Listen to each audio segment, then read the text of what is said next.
Offset got everyone in the divorce. We talked about the divorce between Gunna and Young Thug and who got who. In the Migos divorce, Offset got everybody. You think so? I think this album shows that Offset definitely got everybody. Yeah, because he has Cardi B, Young Nudie.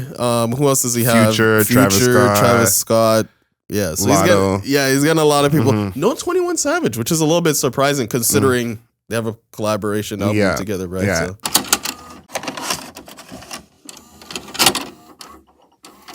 Good afternoon, beautiful people. This is another episode of Album Mode. We review a new album every single week. We look at the lyrics, the production, the overall aesthetic of the album, and how that album fits into the context of that artist's career.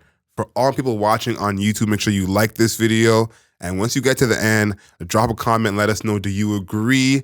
Is this album overrated, underrated, or is it just bad completely? Please let us know. My name is Adriel Smiley, a.k.a.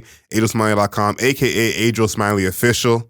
We are here with His Royal Highness, King Grant, a.k.a. The Bunny. What's happening, people? We're back. This time we're doing Offset, right? Set It Off. His second solo studio album is 1/3 of the Migos, which I don't think are a thing anymore. That's correct. So this is, I guess he's a trap rapper, psychedelic trap, sort of. Sometimes in it, but it's mostly trap. One of the people who basically just like brought the triplet flow to the highest height it's ever been at. And I think that, Offset, I think is at this point considered the best rapper of the Migos. I think that there was definitely I wouldn't say conflict within the fandom of who is the best rapper. 100% of the three. There were some Takeoff people, there were Offset people, there were Quavo people, but the Quavo people were more like, well, who does all the hooks? Yeah. So I think personally, Offset was the best rapper of the three. Continues to be so. But now that the group is over, due to external forces, let's say, yes, due to external forces, that the group is over. Rest in peace, Takeoff. They're now Quavo released his solo album, Rocket Power. No, not Rocket Power. Whatever the previous album. I will get the name for you. You might be right, actually. He released his solo album, Rocket Power. Rocket Power. There you go. Look at that. With the star, it's a beautiful cover. Yes, with all the stars inside of it. To basically launch his solo career, and now Offset is launching Set It Off. Launch a solo career. Yep. And now we're here. Yeah, I don't think this is how any of us pictured the Migos, I guess, becoming. I don't think anyone saw this when they were at their peak in 2016, 2017. I think Offset's always been the star of the group. I think that You think so? I think Takeoff was the best rapper, and I think Quavo's run. You're a Takeoff person. No, for sure. And I think they would say the same. I think Quavo's run really had people thinking Quavo was a star, but even at that time, I said this during the Quavo review, I thought Offset was a star, and I mentioned this, every time I can. They kind of came to fame while Offset was in jail. Yeah, people really always forget that, and this kind of shows how great the group was. You had Takeoff, you had Quavo kind of holding it down while he was away. When he came back, they became a whole different trajectory. And that was him bringing together Bad and Bougie. And he really is kind of the owner of that triplet flow. I don't think anyone does it better than him. Right. For this project, I would say there was some anticipation. This is the first one since the death of Takeoff. Yep. So you thought he was going to speak on that. Obviously, we saw that him and Quavo are more on speaking terms than they were before. And there's a lot less beef. And this is his first since the split of the Migos. Second solo album, which he did when they were still together. Yeah. But this is his first one as like, yo, we ain't never getting back together. Yeah. And just for context, Father of Four, the first album was in 2019. So it's been about 4 years since he's really gotten his solo. I think they all did a solo album that calendar year too. That's correct. So this is them doing solo work at the same time is not unfounded either. But I think this time, when that happened, it was like they were at the most popular they would. That was the peak, yeah. That was the most popular they would ever be. So it made sense for everybody who dropped their solo album, because if somebody catches fire, then they could just be, solo, right? But it didn't really happen that way. So they went back to being a group, and then the group again ended due to external forces. And now it's like, okay, back to the solo work, So it all makes sense. If you gotta put the puzzle, together. You gotta be able to. You gotta have the context. Yeah, you gotta follow the timeline. If you follow, exactly. If you follow the narrative timeline, you get all the strings together and stuff like that. Then everything all makes sense. And I like that you mentioned that he is the leader of the group, or was seen as like the star of the group. To me, to you. I think that if you'd been following the rollout, he's definitely been on a little bit of a, I don't want to say star making spree, but I've seen multiple times on Twitter, Instagram, TikTok, in the comments, right? The heartbeat of our society. Yes. The comments of social media, where people are like, I didn't realize Offset was so funny. I didn't realize that Offset was like, he has such a huge smile. His interaction with Kai Cenat when they had that 24-hour stream. People loved that. That did a lot for him. Yeah, people loved that. They're just like, oh, this is just like having a sleepover with your friends, all this good stuff. So it was definitely, oh, wow, he's having a little, breakout moment, right? And it also, I would say, compounds itself is that if you watch Offset's outfits, yes, over the past, I want to say a couple of years, Michael Jackson hints on a lot of it. We're getting to everything right away. I love it. And even on the cover, even though we usually do the cover at the end, but I'll say the cover at the beginning, he's wearing a Michael Jackson outfit. He has said in multiple interviews that's his favorite artist of all time. So I'm happy that you mentioned that off the top, because I think that's like a big part of listening to this album. This is the Offset era of not being serious. Yeah. You think so? I think so. It's like, not saying his music is not serious, but talking about how people saying, look at his smile, I didn't know he was like that. Like, a lot of time the trap rappers are always trying to be too cool, trying to be serious, trying to be hood. This is the era where Offset is past that. He's proven himself, quote unquote, in that scene. He doesn't need to be that anymore. And I think, the Mike Jackson kind of stuff that he's trying to do here is a part of that, because, think of the people, his contemporaries who are, I don't want to say they are still playing that role, but they're still being serious. They're not out here doing the stuff he's doing. You couldn't see 21 Savage doing this Michael Jackson stuff. You know what? I could see 21 Savage doing some R&B shit though, because 21 Savage, massive R&B. No, he loves R&B, but I think it's part of the showmanship, that's true, the dancing ability. The way Offset moves is a lot more fluid than you see other rappers move on stage. Yeah. Definitely comfortable in his own skin. One other comment that I saw was like, it's like, Cardi B, it's like, I didn't get it before, but I get it now. I get it now. I can see why Cardi B is still with Offset. I think that is, I'm so excited everyone's kind of get to see the side of Offset, because that's kind of why I always thought he was the star. He was the one who was not the trying to be too cool type, the more comfortable type. Takeoff still was kind of getting out of his shell. Quavo, I thought, just wasn't talent-wise there. So it always seemed like Offset would be the guy to me. I got a question for you. Okay. And I'm going to see how well you know Offset's catalog. Oh, God. What do you think is Offset's highest streaming solo record? 1.3 billion streams on Spotify. I don't even know. I couldn't even. That's your hint right there. I'm pointing at your hint right behind you. If that helps. It's a solo record though, because you're saying solo record. I'm thinking I would think something. Once I tell you what it is, it's gonna be so obvious to you, and you're gonna say, "Oh." It's probably from Without Warning. Okay. Solo. Okay. But Without Warning. Oh yeah, there's probably solo tracks on Without Warning, but I can't remember. Ric Flair Drip. That's correct. Ric Flair Drip. Yeah. Okay. This is kind of part of Offset's success as a solo artist, and that's the last thing I want to mention before we get into the lyrics. Is we talk about Quavo, who had this huge run with features. Offset, let's not forget, had his own success as a solo feature artist. Taste with Tyga, 9 times platinum. Crazy to think that's about to go diamond. ZZ with Kodak Black and Travis Scott, 6 times platinum. No Complaints with Drake, platinum. Ric Flair Drip, 6 times platinum. And then Clout with Cardi B off of his last project, 3 times platinum. So this success is nothing new to him. Yeah. He's had big records before. Last but not least, do you have a favorite Offset song before this project, not from this project, is there a favorite Offset feature, song, verse that sticks out to you from the past? I think it's a cop out. I don't know if it's a cop out, but I love Bad and Bougie. I think I think that I think that might be their best song. I've said that before. Like it's up there. Either that but I don't think he was on Versace. Was he on Versace? No, I don't think. Yeah, he wasn't on Versace. So I think Bad and Bougie. I love Versace too. Yeah, the Drake remix is really good too. Yeah. But I think Bad and Bougie, is just like. I don't even really. It was a moment. It was actually a moment. Yeah. What? Bad and Bougie was actually a moment.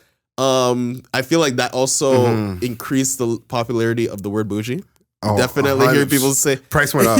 Price went up. I feel like people actually started saying bougie after that. People who were, let's say, not black. Yeah. Yes. Non-black people were now saying bougie. They got put on. Yeah. Yeah. So I think that's it for me. I think Offset is did his thing on that thing. Did that thing on that song, and I think that the triplet flow that was like prime. The breakthrough of the triplet flow. After that, everybody was rapping like that. Yeah, the triplet flow was running through the veins of all of us at that time. For me, it's Yeah from the Quality Control mixtape with him and Cardi B. I think that's their best record together. Yeah. Haven't heard that song? Please check that one out. And you mentioned Bad and Bougie being a moment. At that time when I was working with a group of kids, that was how we got the kids to be quiet. It would be like raindrop, and they would say back drop top, and that's how you got them to be quiet. So obviously a huge moment. And then last but not least, Offset got everyone in the divorce. We talked about the divorce between Gunna and Young Thug, and who got who. In the Migos divorce, Offset got everybody. You think so? I think this album shows. The Offset definitely got everybody. Yeah, because he has Cardi B, Young Nudie. Who else does he have? Future, Travis Scott. Yeah, so he's getting a lot of people. No 21 Savage, which is a little bit surprising considering they have a collaboration album together, right? Yeah, so. I think that's interesting. Yeah. For lyrics, I want to start at the end with Healthy, because I think there's two things about Healthy that really stood out to me. One is this whole singing Offset that we're getting here. How do you feel about that? I don't love it, honestly. Okay. Like, and it's funny because there are some songs where halfway through I'm like, I forget it's Offset. I'm like, oh yeah, this is Offset. There's a couple songs like that actually. And I don't like the actual singing itself. I think that obviously there's still some work there. But I think the fact that he's making these songs is what I want to highlight. Right. As part of the lyrics is like, we talk about the other trap rappers he's beside. A lot of them are not making these songs. And I think that's the main thing with this project, even though his lyrics are mostly the same, even though I'm about to highlight some lyrics are a little different. Right. He's not making the same song over and over again, which is kind of what you expect from a lot of trap rappers is, I'm going to get, 16 of the 18 songs are going to be the same song. On Healthy, this is, of course, the outro, so a little more reflective. He says, praying for a sign, Lord, can you help me? Keeping all of this to myself, oh no, keeping all of this to myself ain't healthy. Thought I feel better once I'm wealthy. Money don't buy happiness, but I've been happy ever since I came up a couple M's. Pay a couple niggas bail, met the cartel, Busta clientele, been around the world, met a lot of girls, bought them all Chanel. I done gave a lot of people hope, certified the most, sold a lot of dope, bought it by the boat, poured a lot of popped a lot of perks, used to feel cursed, I done seen the worst. I know how it works. Hit him where it hurts. Get a nigga murked. Put him on the merch. A lot of that, I think, is really emblematic of where Offset is in his career. To me, this is a real second act for Offset. I think it remains to be seen if he will become as popular as a solo act as the Migos were. But as the Migos, they were larger than life. Yeah. And he really, lived all of that, did all of that. And I think that, kind of where he is now, you don't hear artists kind of in their second solo project have these highs to talk about. But Offset obviously is a complete different character. And then this whole thing about money don't buy happiness, but I've been happy ever since. I came up a couple M's. That's a bar though. No, I love that. I love that. And I think that's where I highlight his content. I don't think will ever change that drastically. Yeah. I think he'll always keep it real in a sense and talk about what's going on.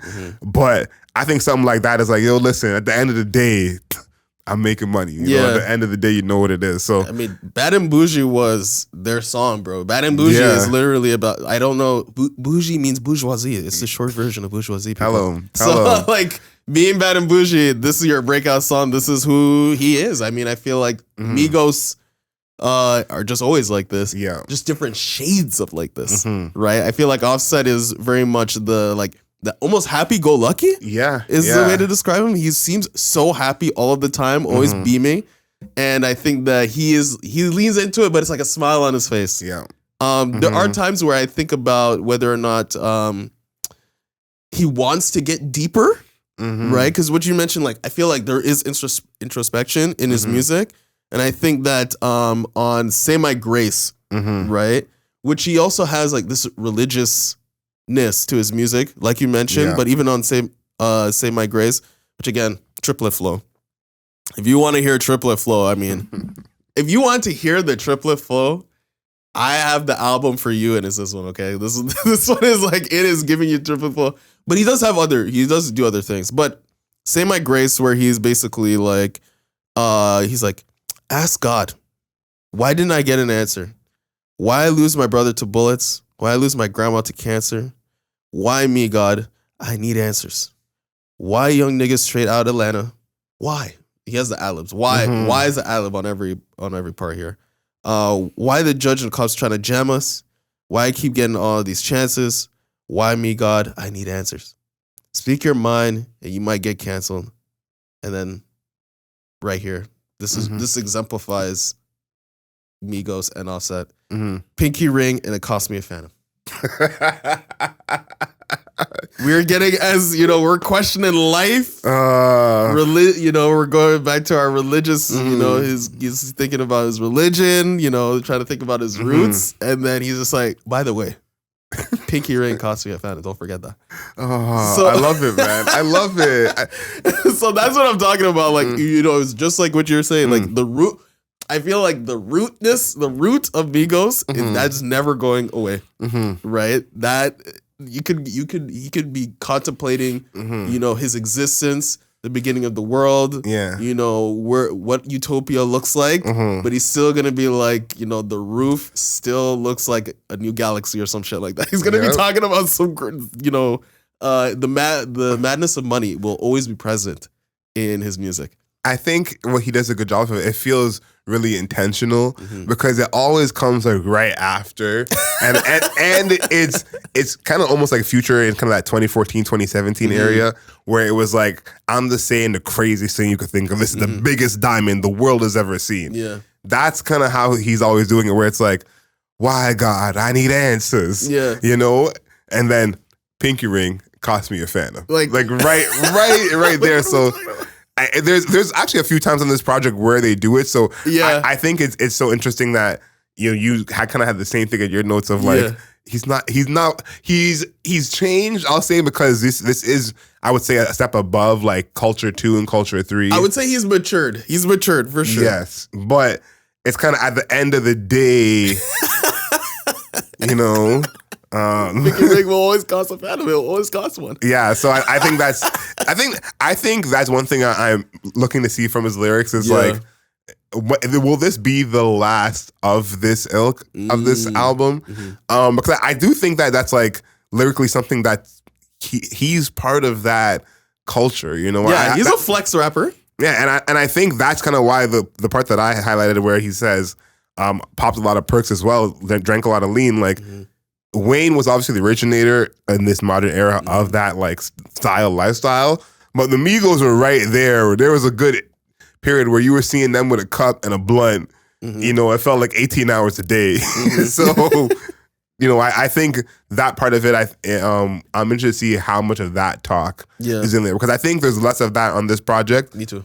In the present of being like, right now I'm popping 80 perks. He's definitely still like, I did this, I did that, but we've been seeing Offset, you know, and Cardi married with kids on TV, on our screens, on our phones for years now.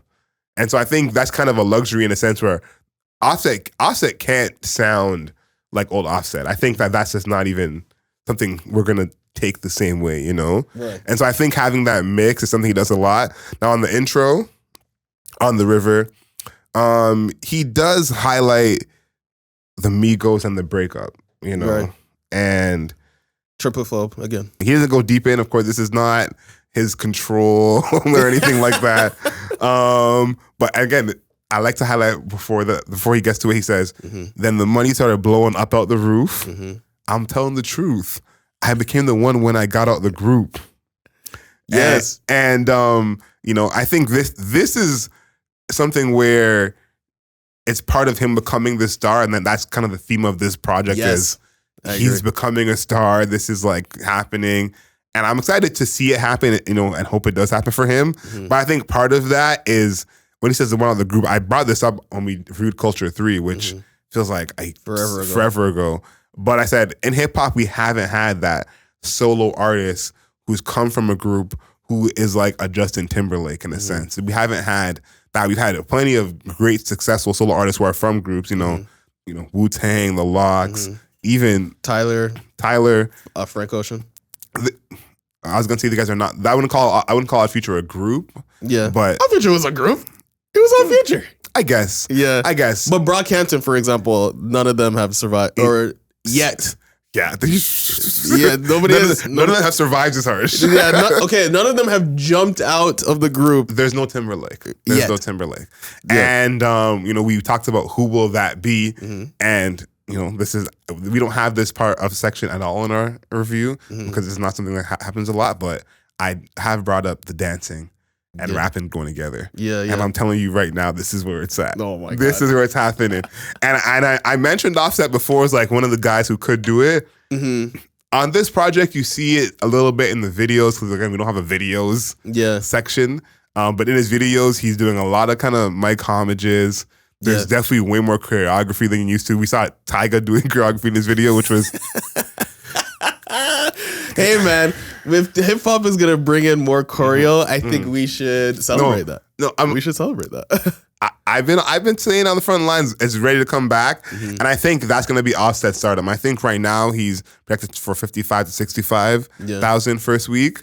But I think that the actual impact of this album will be like the videos, the dancing. And I think that's, to me, is kind of, you see that in the production. Yeah. Like, oh, really? For sure. Like I said before, there's not that many songs that are like, it's the same song over and over over again. I agree. And it's like, again, let's compare to someone who like Lil Baby or Moneybagg Yo. A lot of their songs are not the dancing variety, I would say. That's not the plan of some of them. There's two songs in particular that I think of that I'm like, even him choosing to rap on this beat is part of like him as entertainer and how he's viewing himself. Hop Out the Van. Hop Out the Van. Wow. Yeah. The Hop Out the Van is one of those interesting ones to me because I guess I agree with your like, I guess it's kind of dancey. I mean, it's dancey for trap music, I think. This is dancey. This is dancey. Yeah, you think so? And I'm thinking this is dancey from a dancer's perspective, like people who actually dance. Okay, yeah. This is if you're gonna in the club and turn up, maybe you want to hear something else. Exactly, that's what I was talking about. If you're like an actual dancer and you got a 4 count you're trying to hit, right? This is for that, and I think that is what I'm saying is like the actual dancing happening is us as an actual dancer, right? When I'm like that's the different level of like performance that he's going for is like a song like Hop Out the Van production wise. The drums is that whole song, I think the melody is pretty smooth and kind of like rise at the back. Yeah. While the drums do a lot of the work. But that's the song at first I heard that, I was like, okay, this is different. Yeah. And I found it on my timeline a couple of times. And when I went back and listened to it again, I said, yeah, this is not that crazy of a hip hop song. Like for sure other hip rappers could make this. Maybe Jack Harlow might have a song like this. Right. But I think of the trap rappers and the way he, tries to write on the song and make it more of a bounce, that's like no one on the trap rapper side is trying to do that. Yeah. Like you're not trying to make it sound like this. Yeah, and so, I agree. So I think that's where it's like, yeah, when you're hearing his music, you got to kind of think like dancing and grooving and not just kind of thing. I think that's part of a lot of the production on here. Yeah, I didn't really think about Offset in that frame, to be honest. Just because, well, first of all, most rap music right now is not in that frame at all. It's not in that frame. But there is some. Drill is actually technically. Yeah, no, not even because getting sturdy and stuff like that. It's actually technically dance music. Yeah. But I'm not thinking about most trap artists in that frame. Yeah. I get what you're talking about in that song, but for Hop Out the Van, I think what holds it back for me is the one line hook. Let me tell you something right now. You're not feeling it. The one line hook on these songs, Offset. This is where, I can really tell like the Migos were a sum greater than its parts for sure, right? Because you can have this like I agree that the production on this entire album is really good actually. Yeah. And then this song is really good too. That aspect that you're talking about, I wasn't really thinking about the dance part. I was just thinking like. This is really creative for a trap artist. But the one line hook is where you're like, fuck, man, this guy misses Quavo so bad. Yeah. Where he's like, because it's just like, hop out the van, I'll shoot. Hop out the van, I'll shoot. Hop out the van, I'll shoot. Like, that's it over and over and over again. And I think that that becomes like a sequence where I guess it would work if you're dancing to it. But as a listener, you're just like, okay, but like, what else, you know? And I think that there's so many songs like that where it's like Night Vision, right? Where it's Night like, Vision I could have done without. Yeah, Night Vision, I can see the ops where they hide in Night Vision. I can see the ops where they hide in Night Vision. I can see, like, it's just really repetitive. Really repetitive. There's a couple other ones, but I don't want to make this section repetitive, okay? But it gets overboard, right? And I think that's where I'm like, fuck, man, this guy misses Quavo so bad. Because, the production is really, like, the production value is actually pretty high. Yeah. I think his collaboration with Metro Boomin is next level. Yeah. Him and Metro, I think Metro is, like, one of the best, like, producers of, like, I want to say this current era, whatever this of all era. time, man. Yeah, he's, like, on another level, but I think that issue of the one-line hooks, it just like, and plus the album is very long. It's an hour long. Yeah. When you're getting like really repetitive and not in a good way, not in a Playboy Cardi type of way, it gets a little irritating. I'm not gonna lie to you. I think that really hurts this album as a full listen more than the songs on their own. True. I think the songs on their own don't suffer as much from that, but I think 21 songs like that, you're kind of like, a couple more production notes. Broad Day with him and Future. That is the kind of song that I think showed me the self-awareness. This is peak Offset to me, I think, this song. Well, we're on different places with that one. You don't think so? I think this is peak Offset. No, I think he's good on that, but this is shows self-awareness because this is the album I didn't want 18 songs of. Yeah, that's true. This is, I did not need, hearing songs like Hop Out the Van, I'm On, Dissolve, instead of hearing, 18 Broad Days. Thank the Lord that didn't happen.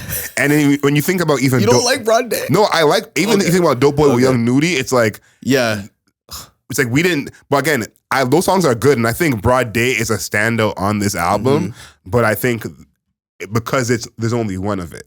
And I think that this sound especially, it is peak Offset, but we don't need 10 of those. That's okay. And so I think that's... When I realized that the one song that's like that is a song with Future, I'm like, okay, he understands. He understands that part, The other song, Fan.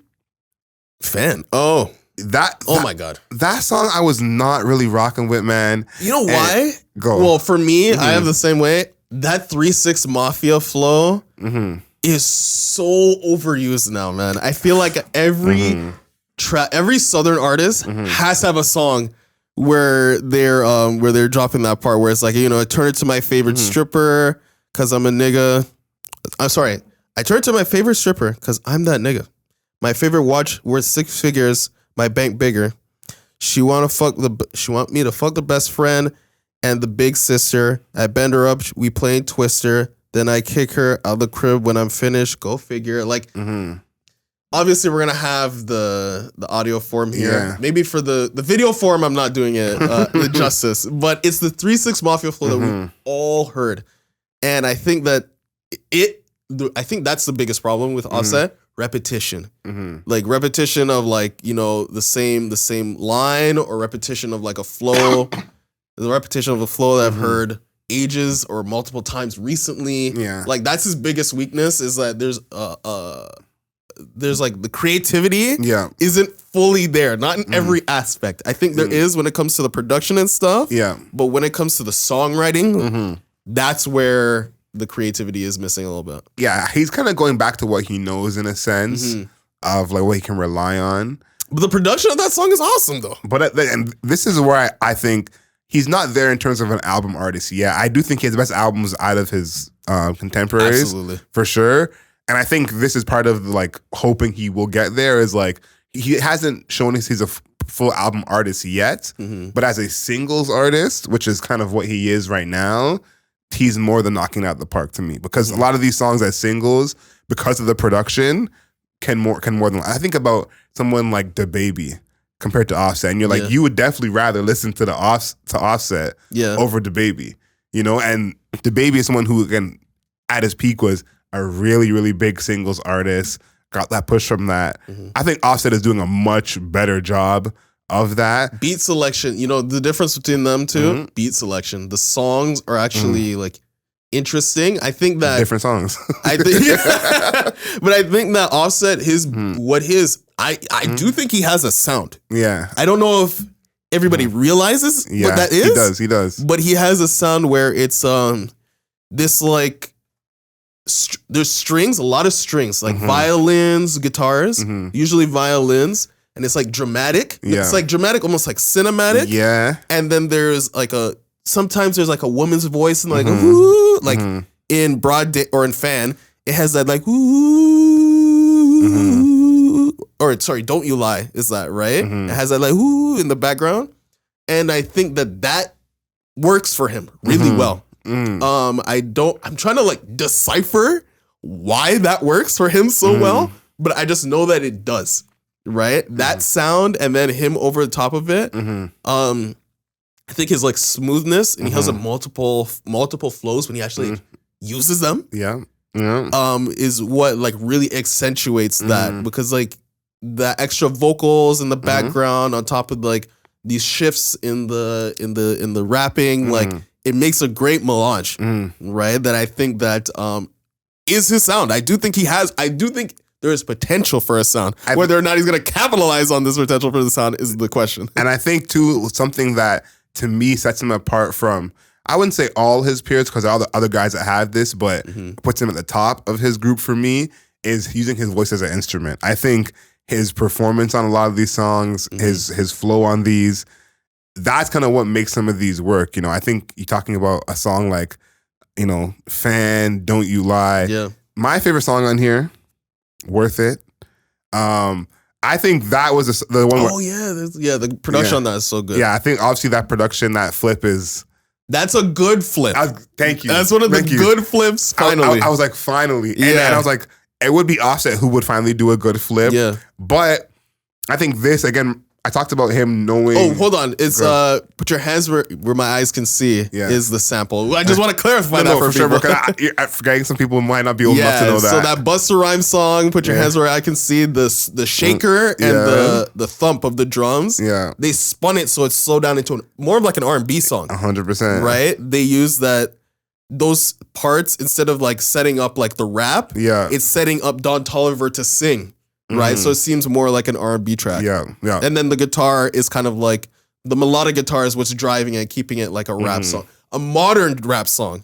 Because it's weird, because if this came out back then, we would be like the guitar is what makes it the R&B track, and then the shaker and the drums are keeping it hip hop. But in modern music, the guitar is actually what the hip hop part. Yeah, the hip hop part, which is crazy. And the shaker and the drum is actually what makes it more R&B now, which is really weird. I didn't think of that parallel of Busta and Offset, but Busta is someone who, with his voice, it did the exact same thing. It's like his voice is like another, you know, instrument into the mix that make the production and the song sonically sound good. Worth It to me, I think, works so much because obviously Flip is amazing. Yeah. That song is so smooth production wise. Yeah. But I think Don Toliver having the first, 40 seconds, 45 seconds of that song as a production choice, that was one of the moments where I was like, okay, we know what we're doing here. Yeah. Even though there was a lot of repetition in some of the lyrics, and I think in some of the actual choices of flows, that's a production choice that I'm like, okay, this is not going to be the regular trap album, Yes, exactly. Because it's like, this becomes more of a Don Toliver song than an Offset song, and that makes it a better song, And it's like, Offset allowing that to be the case here, even 3 songs in, that's what let me know, I think, that I'm like, hey, I don't know if it's going to be a great album, it's going to be an hour long, but I'm not, again. You're not going to get bored, though.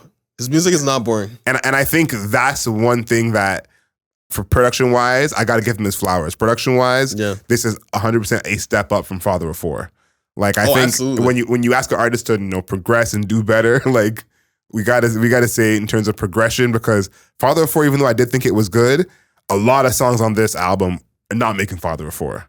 And so I think when we talk about this album as a whole, that's one of the things I think of is like, it's the same artist for sure, but you can almost tell these are 4 years apart. Yeah. And I think we have a lot of times with artists where it's not that much of a change. I agree. And it's like, what stood out to you about kind of the flow of the album? Because I think that that's kind of a crazy question to ask, because you said some things already. Yeah. But I really want to know, like, if looking at this album really as a whole, a full project, what do you think about that? I think that if it stopped after the Lotto song. When you start with if it stopped after the Lotto track, I'd be like, yo, this is good. Right? And I think that the last few slow him down. Like, I feel like he could have cut a lot of that. Yeah, I feel like he threw in the features because Cardi B is featured twice, right? And, very few artists you need to feature twice on your music. Like, nobody even has a Drake feature twice on their music, bro. Like, so other than Khaled. Yeah, but that's DJ. DJ Khaled is a different person. DJ Khaled is a different dude. But most of the time, you don't need to ever feature an artist twice on your music. Yeah. I get it. That is his wife. So she's probably gonna, she can kind of say, let me hop. She can say, like, we should do a tape together. And it would be going down.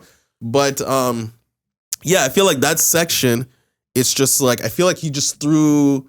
It felt as though he was just throwing people on, right? It's like, get Young Nudie on. Let's do the Young Nudie type track. Get Chloe on. Let's do like a type song with her.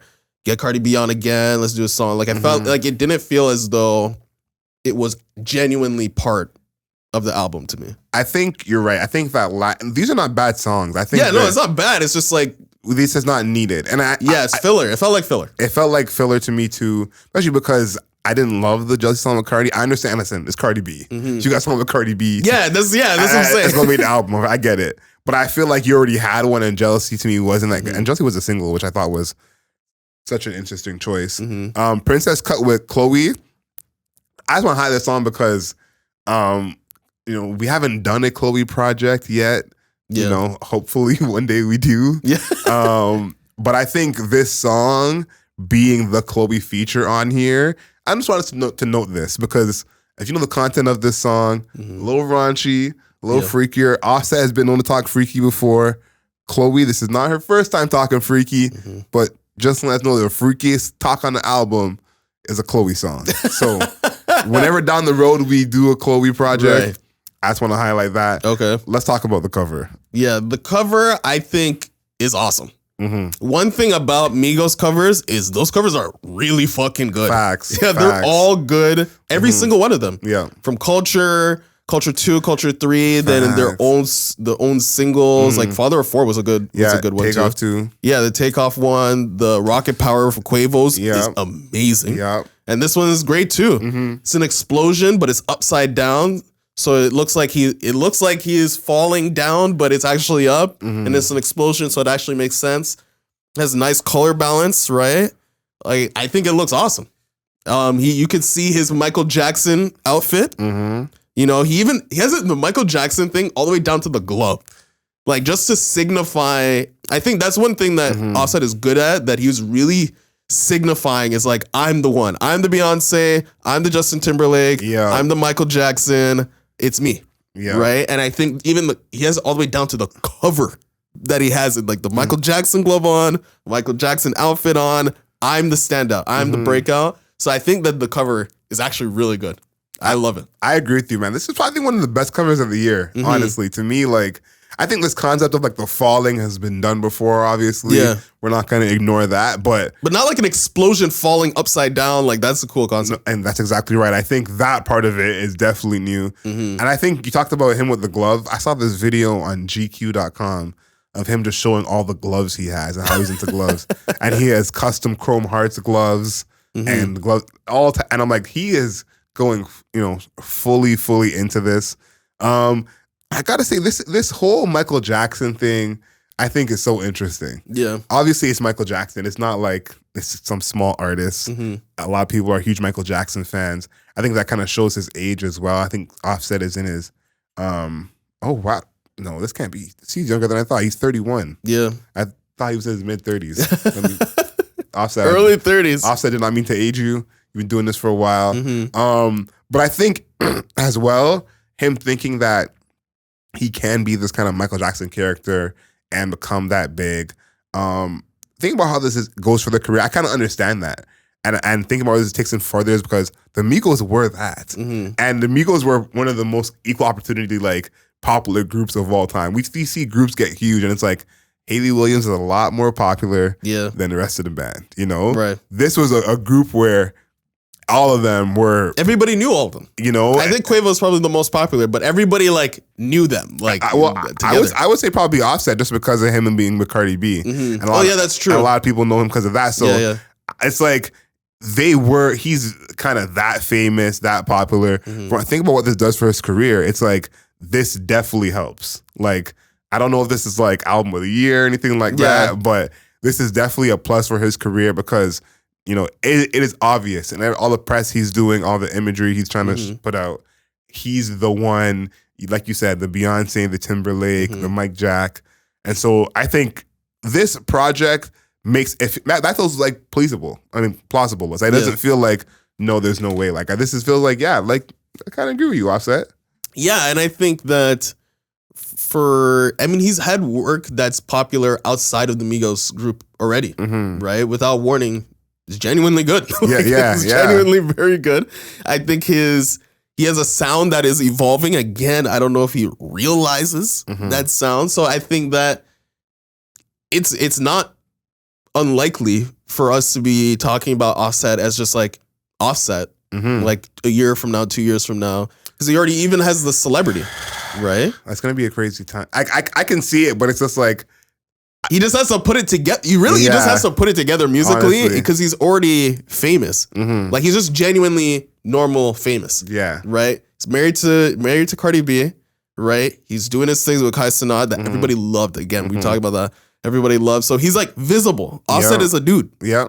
Right? And he just needs to put it together musically. And we could be talking about Offset, be like, yo, he broke out. He broke out from the group and became the dude from the group. It's not inconceivable. No, 100%. Right. So I think that's very interesting for him. I do think that this album is a plus in that regard.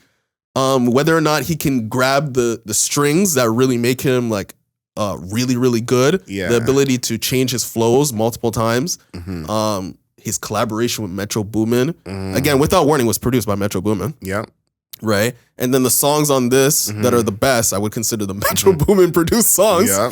And his collaborations with him. And then he needs to round out the hooks. I feel like I'm doing my ending part right now. Yeah. You need to round out the hooks. And I think it's together. I think it's like all the pieces are there. It's just up to him to coalesce those pieces into one thing. Okay, so since you have it wrapped up already, I'm going to assume we're not getting the final. No. And I'm going to assume you're not saying it's no skips. It's not no skips, no. I would say that there are skips in the middle of it. I think that, I think the back like 4 or 5, again, after the Lotto track, I think that can be dropped. I think the Lotto track is awesome. I think Lotto's doing good work on Fine As Can Be. But I think that there's some parts in the middle, like Hop Out the Van. I do like the production. I don't like his rapping. Same thing with Fan. So it's like he's got this weird section where the production I definitely think is pulling him along. Yeah. But there are parts where I'm like, hey man, if you can channel more of like Worth It and be like slightly more R&B, or if you can channel Broad Day and like multiple flows, like there are things there, but it's not there all the time. I wish it was. So what's the score gonna be, man? I think this is I want to say optimistic. I want everybody to understand that this is a upwards looking score. Okay. I think that this is a 5.5. Okay. Optimistic 5.5. Okay. There's just a lot of songs that are dragging down the collective of the album. Without the fluff and the filler and stuff like that, this would be like a 6.5 type of deal. Okay? But there's just too much like stuff that you just leave it on the cutting room floor. Yeah. It's an hour long. I hate to break it to Offset, but you cannot carry an hour long album. Yeah. Not enough subject matter. Not there yet. At this point in time. But if this was like a 12, 13, 14 song, we're talking about a real album here. Yeah. So there's no hit song on it either or anything like that. So it's a 5.5, but guys, I want everybody to understand that this is an optimistic 5.5. I think that there's pieces, lots of pieces that can coalesce into a better project. Seriously. I'm sure Offset would love to hear that. For me, Set It Off, Offset's second album. To me, it's a 6. Okay. I think, like you said, there's a good album in here. Yeah. There's a lot of good songs in here. I do think that this album is going to be one of the albums we hear a lot from as the year goes on. I think there's a lot of singles on here that people probably haven't found yet. Right. Haven't made it to their ears. You said there's no hit on here. I think you may be right. Fan is probably the one right now, but I don't know how big that's going to get. And I think as a full album, this project suffers. Yeah. I think it's, like you said, way too long. I do think the sequencing is good for the first half of the project, which helps the score. But I think ultimately this is more a collection of songs than a good 21-song project. I agree. I think it's, average at the album part, but I think better as a collection of songs. So to me, it's going to be a 6. I'm excited for what Offset has coming up. I do think that he can kind of set himself, forget about the Migos, I think he can set himself apart from even his contemporaries just as a performer. I've been thinking a lot about someone as a performer, Offset, compared to Drake. Drake obviously has much bigger records, but Offset as a dancer and as kind of, an entertainer. If he leans more into the dance bag, that would be something that nobody else You got to watch some of the videos and see what he's doing. I think that we haven't had a rapper of this ilk in a long time, because I think we have R&B singers who are more entertainers, pop singers more entertainers. We haven't had a rapper like this who is like ready to go full fledged. So excited to see what happens. All my YouTube people, you know what to do. Please leave us a comment. Do you agree with me? Do you agree with Demar? And obviously, what's your Migos rating? I want to see let's put them in order. Yeah, the rankings. I do think my rating was right with Takeoff 1, Offset 2, Quavo 3. But I want to see everyone's ranking. Of course, leave us a rating and a review on all your podcast platforms. 5 stars, not a single star less. Find us on the interwebs at Album Mode Pod, on Twitter at X, at Album Mode Pod, on Instagram at Album Mode Pod, on TikTok. And of course, until next time, know yourself, know your worth. Later days.